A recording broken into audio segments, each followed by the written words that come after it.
പ്രിയപ്പെട്ട സഹോദരങ്ങളെ, ഇന്ത്യൻ പൊളിറ്റിയെ പറ്റിയാണ് നമ്മൾ പഠിച്ചുകൊണ്ടിരിക്കുന്നത്. 3 organs of government: executive, legislature and judiciary. നമ്മൾ ഓരോന്ന് കണ്ടുകൊണ്ടിരിക്കുകയാണ്. അതിൽ ഏറ്റവും പ്രധാനപ്പെട്ട ഭാഗങ്ങൾ മാത്രമേ നമ്മൾ കാണുന്നുള്ളൂ. എക്സിക്യൂട്ടീവ് നമ്മൾ ഓൾറെഡി കഴിഞ്ഞ ക്ലാസ്സുകളിൽ കണ്ടു കഴിഞ്ഞു. ലെജിസ്ലേച്ചറിന്റെ ആദ്യത്തെ ഭാഗം നമ്മൾ കണ്ടു. Parliament, Lok Sabha. Legislature, Indian parliament, നിയമനിർമ്മാണമാണ് ഏറ്റവും പ്രധാനപ്പെട്ട ദൗത്യം നമ്മൾ കണ്ടു. രാജ്യസഭ, രാജ്യസഭയിലെ അംഗങ്ങളെ തെരഞ്ഞെടുക്കുന്നു. രാജ്യസഭയായിട്ട് ബന്ധപ്പെട്ട കാര്യങ്ങൾ നമ്മൾ കഴിഞ്ഞ ക്ലാസ്സിൽ കണ്ടു. ഈ ക്ലാസ്സിൽ നമ്മൾ ചർച്ച ചെയ്യാൻ പോകുന്നത് ലോക്സഭ. എന്താണ് Lok Sabha? According to article 79 part 4 യൂണിയനെ പറ്റിയാണ് പറയുന്നത്. Of the constitution of India, the parliament of India consists of, എന്താണ് പാർലമെന്റ് എന്ന് പറയുന്നത്? Consist of president and 2 houses of the parliament. ഏതൊക്കെയാ? Rajya Sabha and Lok Sabha. upper house and lower house. Council of state, അതായത് Rajya Sabha, and house of the people, Lok Sabha. House of the people എന്ന് പറഞ്ഞാൽ അതിന്റെ അർത്ഥം ജനങ്ങളാൽ നേരിട്ട് തെരഞ്ഞെടുക്കപ്പെടുന്ന അംഗങ്ങളാണ് ലോക്സഭയിലുള്ളത്. രാജ്യസഭയിലുള്ളത് കൗൺസിൽ ഓഫ് സ്റ്റേറ്റ്സ്, സ്റ്റേറ്റ് അസംബ്ലിയിൽ നിന്നും തെരഞ്ഞെടുക്കപ്പെടുന്ന സ്റ്റേറ്റ് അസംബ്ലി അംഗങ്ങൾ തെരഞ്ഞെടുക്കുന്ന ആളുകളാണ് രാജ്യസഭ അംഗങ്ങൾ. അതുകൊണ്ടാണ് അങ്ങനെ പറയുന്നത്. Lok Sabha and state legislative assemblies are directly elected. ലോക്സഭയും സ്റ്റേറ്റ് ലെജിസ്ലേറ്റീവ് അസംബ്ലിയിലും അംഗങ്ങളെ തെരഞ്ഞെടുക്കുന്ന എംഎൽഎമാരെ, ലോക്സഭ എംപിമാരെ തെരഞ്ഞെടുക്കുന്നത് ജനങ്ങൾ നേരിട്ട് തന്നെയാണ്. കഴിഞ്ഞ ക്ലാസ്സുകൾ നമ്മൾ കണ്ടു തന്നെയാണ്. നിങ്ങൾക്ക് അറിയാവുന്ന കാര്യങ്ങളാണ്.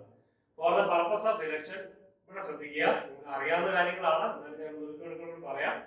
For the purpose of election, ഇലക്ഷന് വേണ്ടി the entire country is divided into different constituencies. എന്ന് പറഞ്ഞാൽ പ്രത്യേക നിയോജക മണ്ഡലങ്ങളായിട്ടും നിയമസഭാ മണ്ഡലങ്ങളായിട്ടും Lok Sabha മണ്ഡലങ്ങളായിട്ടും the entire country is divided.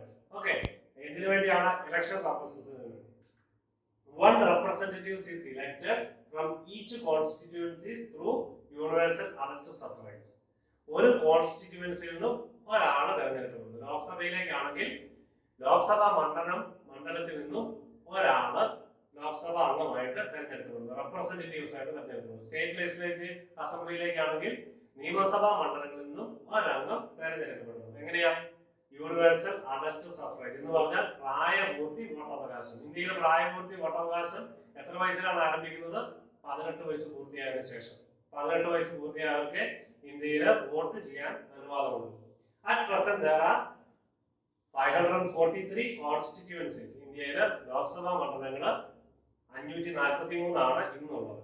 This number has not changed since 1971. അന്ന് മുതൽ 543 അംഗങ്ങളാണ്. ഇപ്പോൾ ഏകദേശം നോക്കുകയാണെങ്കിൽ നമ്പർ ഇപ്പോഴത്തെ നിലവാരം അനുസരിച്ച് സെൻസസ് ആയില്ല, സെൻസസ് വരാൻ പോകുന്നുള്ളൂ.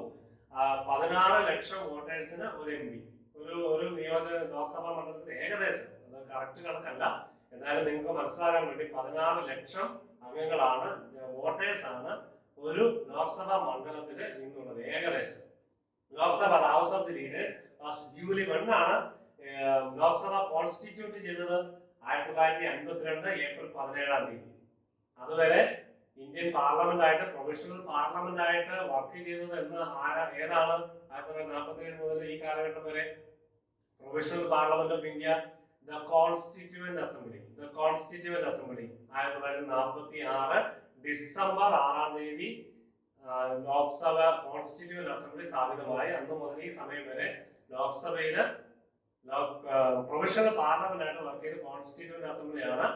1950 ജനുവരി 26 പാർലമെന്റ് സ്ഥാപിതമായി. ഓക്കെ, നിങ്ങൾ ഓർക്കുന്നുണ്ടോ? After the first general election, എന്നായിരുന്നു ആദ്യത്തെ ജനറൽ ഇലക്ഷൻ ഒക്കെ നിങ്ങൾ ഹിസ്റ്ററിയിൽ പഠിക്കേണ്ടതാണ്. 1951 ഒക്ടോബർ 25 മുതൽ 52 ഫെബ്രുവരി 21 വരെ ആയിരുന്നു ആദ്യത്തെ ജനറൽ ഇലക്ഷൻ. ആദ്യത്തെ ചീഫ് ഇലക്ഷൻ കമ്മീഷണർ ആരായിരുന്നു? സുകുമാർ സെൻ. ആദ്യത്തെ 2 തെരഞ്ഞെടുപ്പിലെ ചീഫ് ഇലക്ഷൻ കമ്മീഷണർ അദ്ദേഹമായിരുന്നു Sukumar Sen. Okay, Lok Sabha is elected for a period of 5 years. നമ്മൾ കഴിഞ്ഞ ക്ലാസ്സിൽ കണ്ടാണ് ലോക്സഭ 5 കൊല്ലത്തേക്കാണ് തെരഞ്ഞെടുക്കുന്നത്. Lok Sabha can be dissolved if no party. Lok Sabha dissolve ചെയ്യപ്പെടുന്നത്, പിരിച്ചു വിടുന്നത് എങ്ങനെയാണ്? If no party or coalition can form the government or if the prime minister advises the president to dissolve the Lok Sabha. ഒന്നുകിൽ ഏതെങ്കിലും ഒരു പാർട്ടിക്ക് ഗവൺമെന്റ് രൂപീകരിക്കാൻ സാധിക്കാതെ വന്നാൽ, അല്ലെങ്കിൽ ഏതെങ്കിലും കുറച്ച് പാർട്ടികൾ ഗ്രൂപ്പുകൾ കോയലേഷന് ഗവൺമെന്റ് രൂപീകരിക്കാൻ സാധിക്കാത്ത ഭൂരിപക്ഷം ഇല്ലാതെ വന്നാലോ, അല്ലെങ്കിൽ പ്രൈം മിനിസ്റ്റർ പ്രസിഡന്റിനോട് നിയമപരമായിട്ട് ആവശ്യപ്പെടുകയാണ് പാർലമെന്റ് ഡിസോൾവ് ചെയ്യാൻ ആവശ്യപ്പെട്ടാലോ ലോക്സഭ പിരിച്ചുവിടപ്പെടാം. വീണ്ടും ജനറൽ ഇലക്ഷൻ നടത്തപ്പെട്ടേക്കാം. അപ്പൊ 5 കൊല്ലം പൂർണ്ണമായിട്ട് നിർബന്ധമാകണമെന്നില്ല. ഒരു ഗവൺമെന്റ് നിയമപരമായിട്ട് മജോറിറ്റി അനുസരിച്ച് സ്ഥാപിതമാകാൻ സാധിക്കാതെ വന്നാലോ, അല്ലെങ്കിൽ പ്രൈം മിനിസ്റ്റർക്ക് ഇത് നിയമപരമായിട്ട് പിരിച്ചുവിടാൻ പ്രസിഡന്റിനോട് ആവശ്യപ്പെട്ട് പ്രസിഡന്റ് പിരിച്ചുവിട്ടാൽ ലോക്സഭ വീണ്ടും ജനറൽ ഇലക്ഷനിലേക്ക് പോകും. Maximum strength of the house is 550 ആണ് മാക്സിമം സ്ട്രെങ്ത്. 552 ഉണ്ടായിരുന്ന ഒരു ചെറിയൊരു കൺഫ്യൂഷൻ ഇന്ന് നിലവിലുള്ളത്. ക്ലാരിറ്റി ഇതുവരെ വന്നിട്ടില്ല. കാരണം ഈ അടുത്ത കാലത്ത് പ്രസിഡന്റ് നോമിനേറ്റ് ചെയ്യുന്ന 2 ആംഗ്ലോ ഇന്ത്യൻ മെമ്പേഴ്സ് ഇനി ഇല്ല.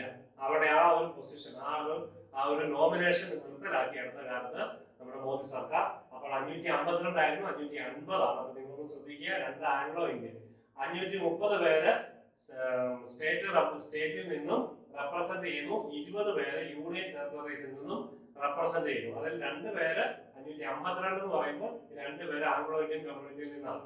Okay, at present strength of the house is 545 എന്ന് പറയുമ്പോൾ 2 ആംഗ്ലോ ഇന്ത്യൻ കമ്മ്യൂണിറ്റി മെമ്പേഴ്സിനും കൂടെ ഉൾപ്പെടുത്തിക്കൊണ്ടാണ്. Okay, what does the parliament, എന്താണ് പാർലമെന്റ് ചെയ്യുന്നത്?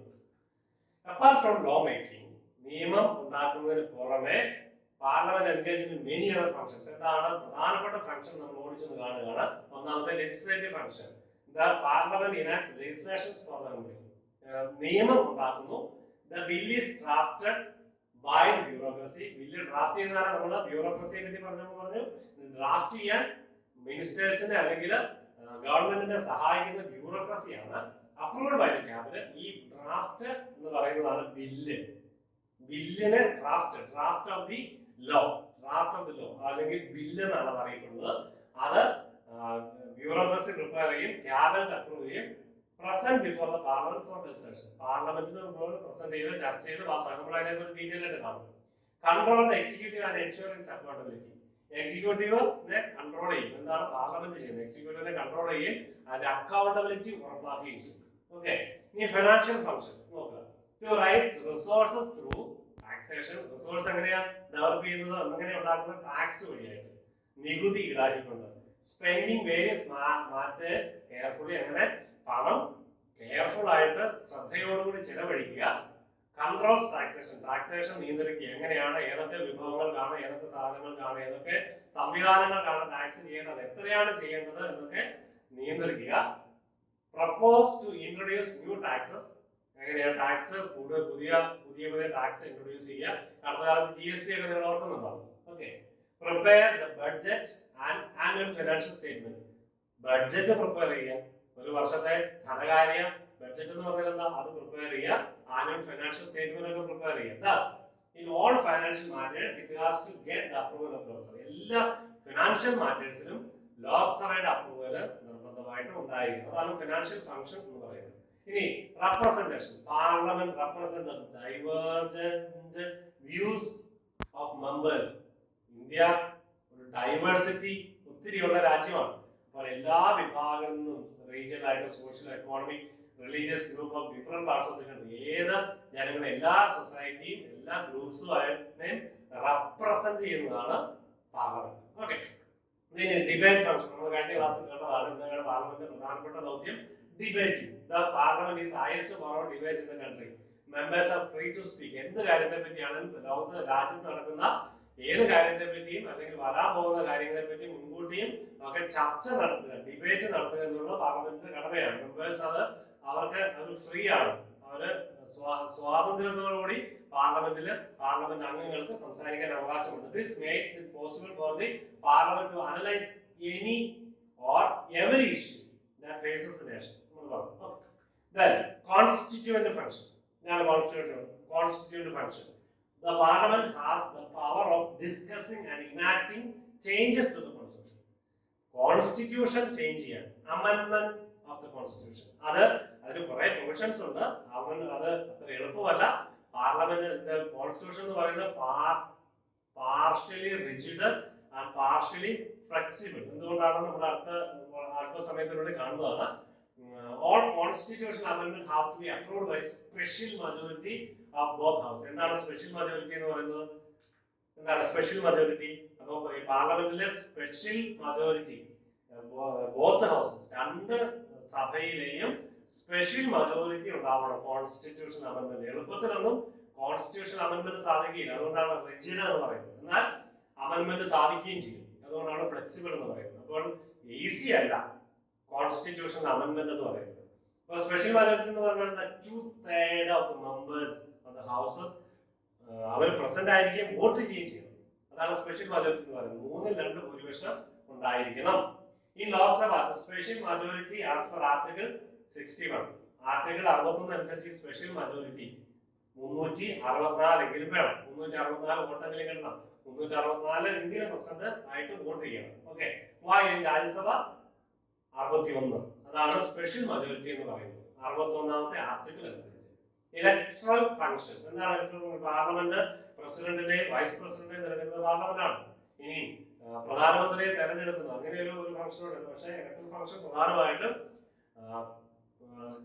elections of the president and the vice president of India. Okay.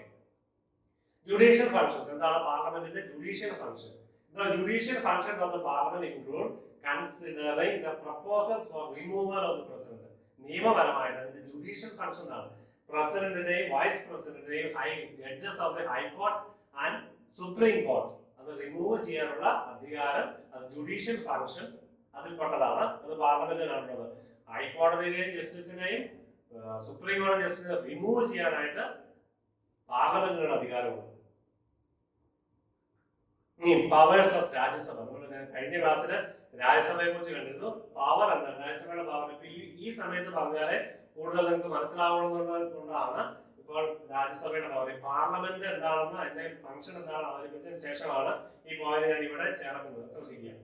The purpose is to protect the powers of the state because it represents state. രാജ്യസഭയുടെ നമ്മൾ പറഞ്ഞു it represents the state. Members സ്റ്റേറ്റിൽ നിന്നാണ്, ഓരോ സ്റ്റേറ്റിനെ represent ചെയ്തുകൊണ്ടാണ് പാർലമെന്റിലെ രാജ്യസഭയിലെ അംഗങ്ങൾ തെരഞ്ഞെടുക്കപ്പെടുന്നത്. അതുകൊണ്ട് protect the powers of the state. സ്റ്റേറ്റിനെ പ്രൊട്ടക്ട് ചെയ്യുക, സ്റ്റേറ്റിന്റെ കാര്യങ്ങൾ, ഓരോ സ്റ്റേറ്റിന്റെ കാര്യങ്ങൾ പ്രൊട്ടക്ട് ചെയ്യുക എന്നുള്ളതാണ് രാജ്യസഭ അംഗങ്ങളുടെ രാജ്യസഭയുടെ ചുമതല.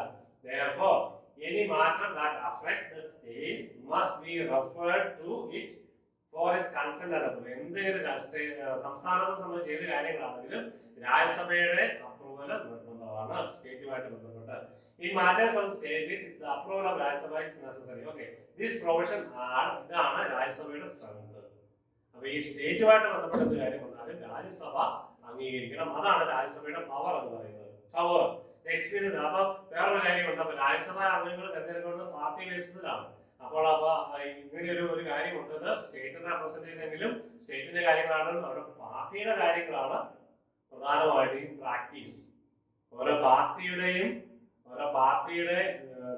വ്യൂ, കാഴ്ചപ്പാട് അനുസരിച്ചാണ് അംഗങ്ങൾ പ്രവർത്തിക്കുന്നുള്ളതാണ് in practice. But it must be protect the matters concern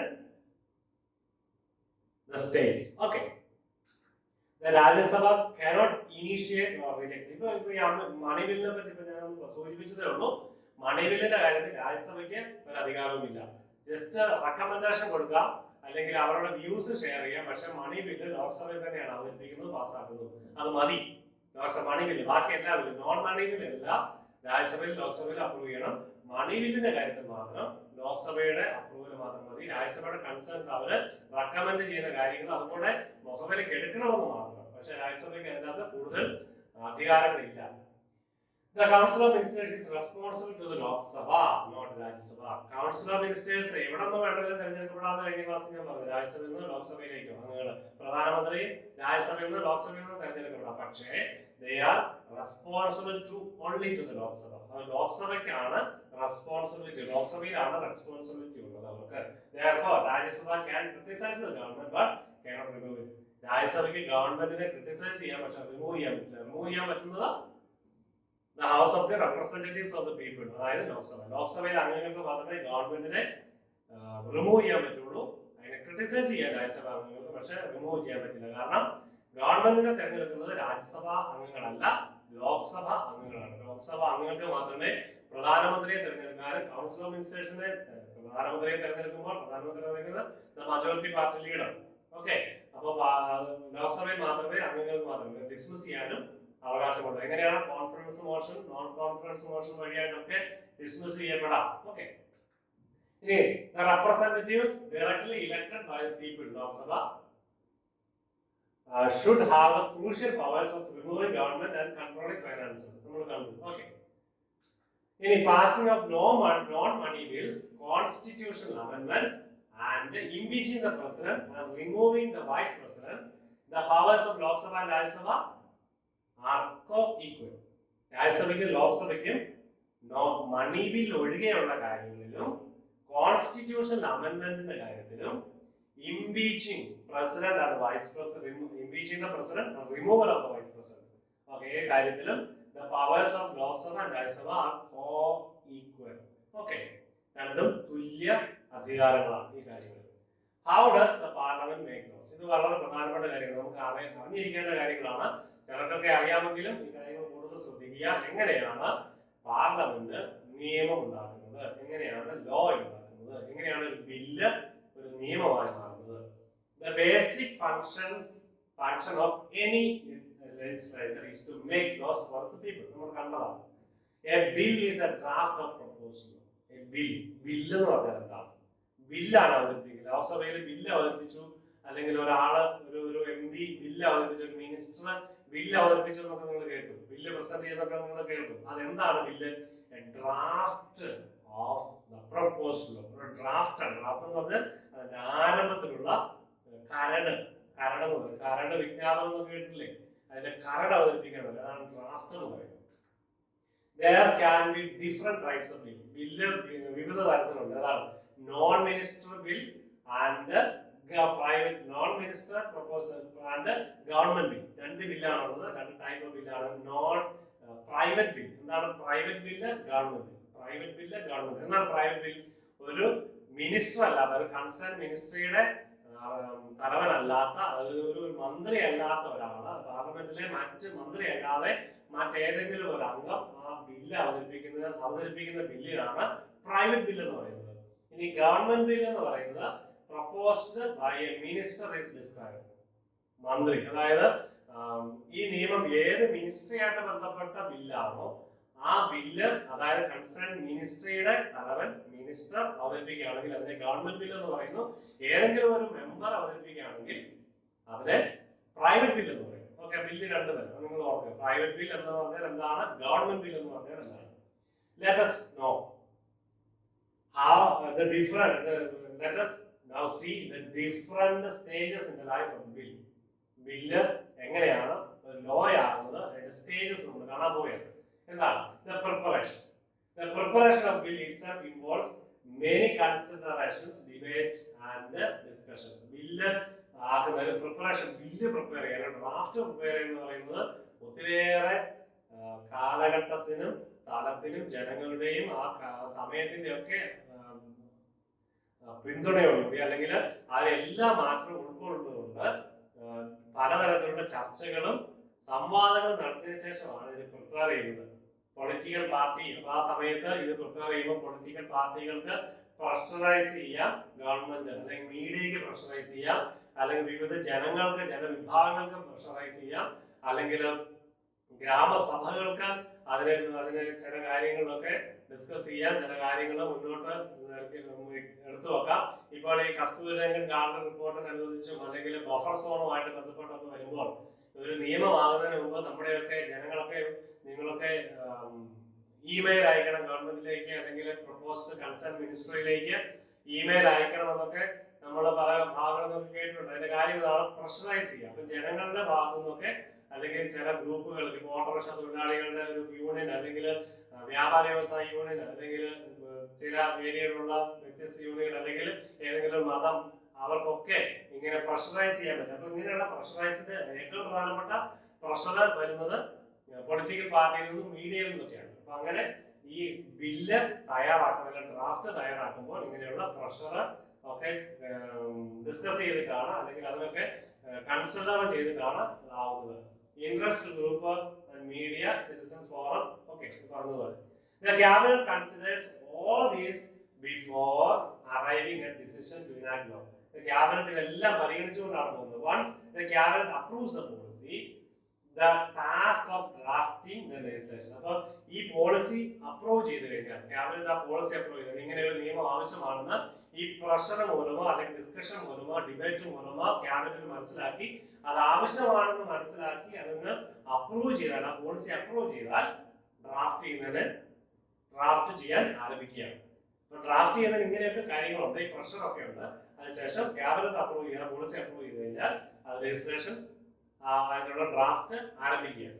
The draft of any bill is prepared by the concerned minister. ആ ഡ്രാഫ്റ്റ് അത് പ്രിപ്പയർ ചെയ്യുന്നത് അതാത് ഏത് ബില്ലാണോ അതുമായിട്ട് ബന്ധപ്പെട്ട്, ഇപ്പോൾ ഈ വനം പരിസ്ഥിതിയായിട്ട് ബന്ധപ്പെട്ടാണെങ്കിൽ പരിസ്ഥിതി വകുപ്പാണ്, എൻവയോൺമെന്റൽ മിനിസ്ട്രി ആണ് കൺസേൺ മിനിസ്റ്റർ, അവരാണ് അത് ചർച്ച ചെയ്യുന്നതും അത് ആ ഡ്രാഫ്റ്റ് പ്രിപ്പയർ ചെയ്യുന്നത്. Okay, a bill may be introduced in the Lok Sabha or Rajya Sabha by a member of the House.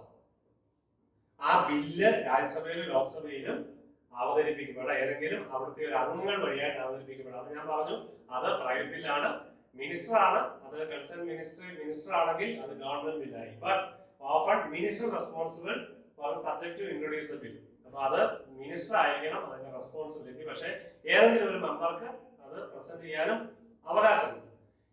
Money bill can be, നേരത്തെ പറഞ്ഞു, money bill can be introduce only in Lok Sabha. ധനകാര്യ bill ഒരിക്കലും രാജ്യസഭയിൽ അവതരിപ്പിക്കേണ്ട കാര്യമില്ല, അത് ലോക്സഭയിൽ മാത്രമേ ഉള്ളൂ. It pass there it is sent to, അത് പാസ് ചെയ്തതിനു ശേഷം, അത് ലോക്സഭയിൽ പാസ് ആയതിനു ശേഷം രാജ്യസഭയിലേക്ക് അവരുടെ ചർച്ചയ്ക്കായിട്ടും അല്ലെങ്കിൽ അവരുടെ നോട്ടീസിന് വേണ്ടിയും അത് അയക്കാമെന്ന് മാത്രം. പക്ഷേ രാജ്യസഭയ്ക്ക് പ്രത്യേക റോളൊന്നുമില്ല. സെക്കൻഡ് സ്റ്റേജ്, ആദ്യത്തെ സ്റ്റേജ് പ്രിപ്പയർ ചെയ്യുന്ന കാര്യമാണ്, ഡ്രാഫ്റ്റ് അല്ലെങ്കിൽ ബില്ല് പ്രിപ്പയർ ചെയ്യുന്ന കാര്യം നമ്മൾ കണ്ടത്. രണ്ടാമത് discussion on the bill takes place in the committee. ഈ ഡ്രാഫ്റ്റ് ചെയ്തതിനു ശേഷം, അതിന്റെ ഡ്രാഫ്റ്റ് പ്രിപ്പയർ ചെയ്തതിനു ശേഷം ബില്ല് കമ്മിറ്റികൾക്ക് മുമ്പിൽ അവതരിപ്പിക്കും. ഇതിനു വേണ്ടിയാ ഡിസ്കഷന് വേണ്ടി വിവിധ കമ്മിറ്റികളുണ്ട്. ആ കമ്മിറ്റികൾ ഏതൊക്കെയാണെന്ന് ഞാൻ പിന്നീട് പറയുന്നതാണ്. അഡ്ഹോക് കമ്മിറ്റി, സ്റ്റാൻഡിംഗ് കമ്മിറ്റി, അങ്ങനെ കമ്മിറ്റികൾ ലോക്സഭയിലും രാജ്യസഭയിലെയും കൂടെ ജോയിന്റ് കമ്മിറ്റികളുണ്ട്. അപ്പൊ ഈ കമ്മിറ്റികൾ ഒരു മുഴുവൻ സഭകളിൽ ഇത് ചർച്ച ചെയ്യില്ല. അപ്പൊ ഒരു നിശ്ചിത കമ്മിറ്റിയെ ഫോം ചെയ്ത് നിശ്ചിത അംഗങ്ങളെ സ്പീക്കർക്ക് തീരുമാനിക്കാം, അല്ലെങ്കിൽ അതിന്റെ കൺസേൺ മിനിസ്ട്രിക്കൊക്കെ ഒരുമിച്ചുകൂടി തീരുമാനിച്ച് അങ്ങനെ ആ കമ്മിറ്റികൾക്ക് മുമ്പിൽ ചർച്ച ചെയ്യാനായിട്ട് വെക്കും. The recommendation of the committee is sent to the house. അപ്പോൾ ഈ കമ്മിറ്റി ചർച്ച ചെയ്തതിനു ശേഷം അതിന്റെ റെക്കമെൻഡേഷൻ സഭകളിലേക്ക്, ലോക്സഭയിലേക്ക്, രാജ്യസഭയിലേക്ക് എത്തും. This is why the committee is referred to as miniature legislature. അതിന്റെ ഏറ്റവും സംക്ഷിപ്ത ഫോമാണ് ഈ കമ്മിറ്റി എന്ന് പറയുന്നത്. അതായത് ഒരു ഡ്രാഫ്റ്റ് ബില്ല് പ്രിപ്പയർ ചെയ്ത ശേഷം അതിനെ പറ്റിയുള്ള ചർച്ചകള് ചെറിയ ഗ്രൂപ്പിൽ ഒരു കമ്മിറ്റിയിൽ ചർച്ച ചെയ്യും.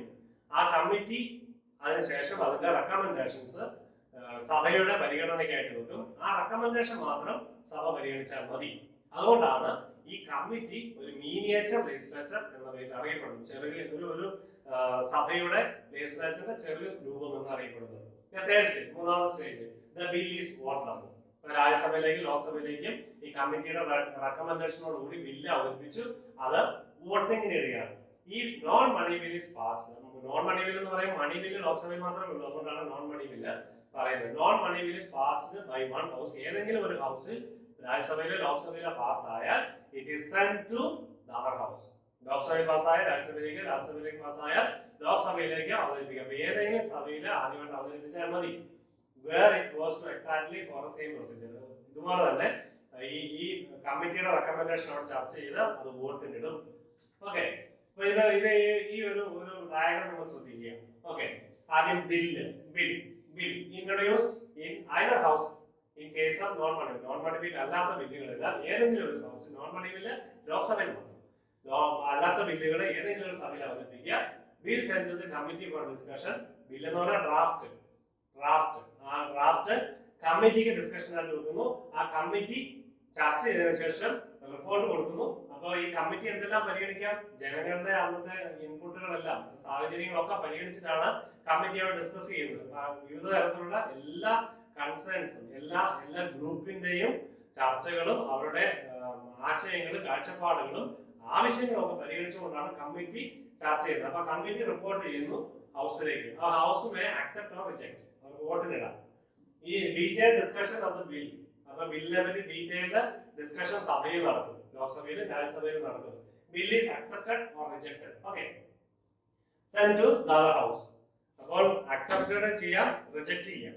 അപ്പൊ അക്സെപ്റ്റ് ചെയ്താലും റിജക്ട് ചെയ്താലും അടുത്ത സഭയിലേക്ക് അത് അയക്കും. അക്സെപ്റ്റ് ചെയ്താൽ മാത്രമേ അയക്കുള്ളൂന്നൊന്നുമില്ല, അക്സെപ്റ്റ് ചെയ്താലും റിജക്ട് ചെയ്താലും അയക്കാം.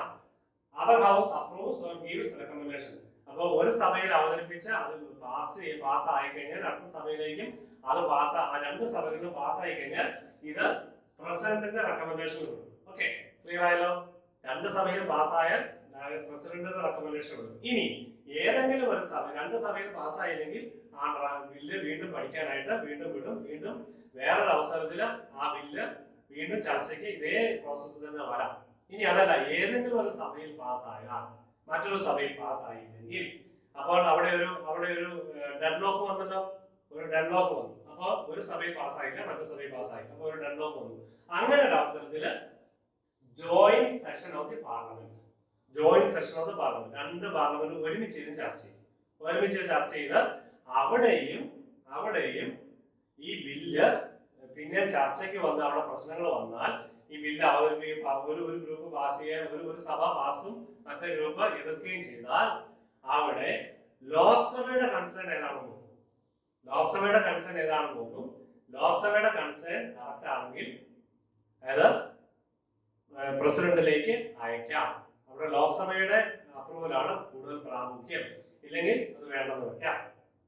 അപ്പൊ പ്രസിഡന്റ് ഇത് ഈ ബില്ല് ഈ ചർച്ച ചെയ്ത കാര്യങ്ങൾ തീരുമാനിച്ച ശേഷം പ്രസിഡന്റ് അതിനു വേണ്ടി റെക്കമെൻഡേഷൻ ഒക്കെ വീണ്ടും സഭയിലേക്ക് തിരിച്ചയക്കാം. വീണ്ടും സഭയിലേക്ക് പ്രസിഡന്റിന്റെ ആശയങ്ങളോട് ഒന്നോടെ ചർച്ച ചെയ്യാൻ വെക്കാം. ഇനി അതല്ല എങ്കിൽ പ്രസിഡന്റ് അത് സൈൻ ചെയ്താൽ അത് ലോ ആയി മാറി. ഓക്കെ, അതിന്റെ പ്രോസസ്സ് മനസ്സിലായല്ലോ.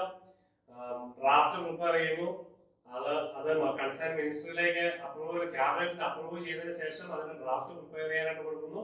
അത് ജനങ്ങളുടെ ഇടയിൽ ഇതിന്റെ ആവശ്യമുണ്ടോ എന്ന് മനസ്സിലാക്കിയാൽ അത് പഠിച്ചതിന് ശേഷം ക്യാബിനറ്റ് അപ്രൂവ് ചെയ്ത് അത് പാർലമെന്ററി കമ്മിറ്റിക്ക് വിടുന്നു. പാർലമെന്ററി കമ്മിറ്റി ഇതെല്ലാ കൺസേണും പരിശോധിച്ചതിന് ശേഷം ആ ഡ്രാഫ്റ്റ് ബില്ല് സഭയിൽ അവതരിപ്പിക്കുന്നു. രണ്ട് സഭയിലും പാസ്സായി കഴിഞ്ഞാൽ സെൻട്രൽ പ്രസിഡന്റിലേക്ക് അയക്കുന്നു. പ്രസിഡന്റ് സൈൻ ചെയ്താൽ അത് ബില്ല് നിയമമായി. ഓക്കെ, അതാണ് bill becomes law. Okay, bill has to pass both house. ഇനി നമ്മൾ ഈ പറഞ്ഞ കാര്യങ്ങൾ തന്നെ ഒരിക്കൽ കൂടി പറയുന്നതാണ്. രണ്ട് ഹൗസിലും പാസ് ആവണം. If there is disagreement between the two houses, the proposed bill attempt is made to resolve it through joint section. രണ്ട് ഹൗസിലും പാസ്സായില്ലെങ്കിൽ, ഏതെങ്കിലും ഒരു ഹൗസ് പാസ്സായാലും കൺഫ്യൂഷൻ ഉണ്ടെങ്കിൽ അത് റിസോൾവ് ചെയ്യാനായിട്ട് joint section of the parliament, അതുകൊണ്ടാണ് ജോയിന്റ് സെക്ഷൻ വരുന്നത്. അങ്ങനെയാണ്. If no progress the decision has always gone in favor of Lok Sabha. ലോക്സഭയ്ക്ക് അനുകൂലമായിട്ട് ആ ഡിസിഷൻ മാറും. If it is a money bill, the Rajya Sabha can either approve the bill or suggest changes but cannot reject it. മണി ബില്ലിന്റെ കാര്യത്തിൽ രാജ്യസഭയ്ക്ക് approve ചെയ്യാൻ നിർവാഹമുള്ളൂ, അല്ലെങ്കിൽ അവർക്ക് change suggest ചെയ്യണം, ബട്ട് അതിനെ റിജക്ട് ചെയ്യാൻ പറ്റില്ല. If it takes no action within 14 days, രാജ്യസഭയിലേക്ക് അയച്ചു, അതിന് 14 ദിവസമായിട്ട് യാതൊരു തീരുമാനമില്ലെങ്കിൽ അതോടുകൂടി തന്നെ ആ ബില്ല് പാസ്സായിട്ട് പ്രഖ്യാപിക്കും. Amendments to the bill suggested by Rajya Sabha may or may not be accepted by Lok Sabha. അപ്പോൾ രാജ്യസഭ സജസ്റ്റ് ചെയ്ത് ആവർത്തിക്കുന്നതാണ്. രാജ്യസഭ ഏതെങ്കിലും കാര്യങ്ങൾ സജസ്റ്റ് ചെയ്താൽ ലോക്സഭയ്ക്ക് മണി ബില്ലിനെ സംബന്ധിച്ച് സജസ്റ്റ് ചെയ്താൽ അത് സ്വീകരിക്കാനോ സ്വീകരിക്കാതിരിക്കാനോ സാധ്യത. പക്ഷെ നോൺ മണി ബില്ല് അങ്ങനെയല്ല. ഫോർത്ത് സ്റ്റേജ്, നാലാമത്തെ സ്റ്റേജ് നമ്മൾ കണ്ടു, ഒന്നുകൂടെ ആവർത്തിക്കുന്നതാണ്. When a bill is passed by both houses sent to the president for his assent, the assent of the president result in the enactment of bill into the law. Okay, അപ്പൊ ഇതോടുകൂടി നമ്മൾ ഈ class അവസാനിപ്പിക്കുകയാണ്. ഈ ക്ലാസ്സിൽ നമ്മൾ ലോക്സഭയും രാജ്യസഭയുടെ function കണ്ടു, ഒരു ബില്ല് നിയമമാകുന്ന എങ്ങനെയാണെന്ന് കണ്ടു. ഏറ്റവും പ്രധാനപ്പെട്ട പാർലമെന്റിന്റെ ദൗത്യം എന്ന് പറയുന്നത് ലെജിസ്ലേഷൻ ആണ്, നിയമനിർമ്മാണമാണ്. അപ്പൊ അതുകൂടെ മനസ്സിലാക്കി എങ്ങനെയാണ് നിയമം നിർമ്മിക്കുന്നതെന്ന് നമ്മൾ കണ്ടു. അടുത്ത ക്ലാസ്സിൽ കോൺസ്റ്റിറ്റ്യൂഷണൽ അമെന്റ്മെന്റിനെ പറ്റിയും ഈ പാർലമെന്റിന്റെ കമ്മിറ്റികളെ പറ്റി നമ്മൾ ഡിസ്കസ് ചെയ്യുന്നതായിരിക്കും. പിന്നെ confidence motion, no confidence motion ഒരിക്കൽ കൂടി നിങ്ങൾക്ക് പറഞ്ഞുകൊണ്ട് അടുത്ത ക്ലാസ്സോടുകൂടി നമ്മൾ ഈ ലെജിസ്ലേച്ചർ അവസാനിപ്പിക്കുന്നതായിരിക്കും. നിങ്ങൾക്ക് എല്ലാവർക്കും പ്രത്യേകം നന്ദി.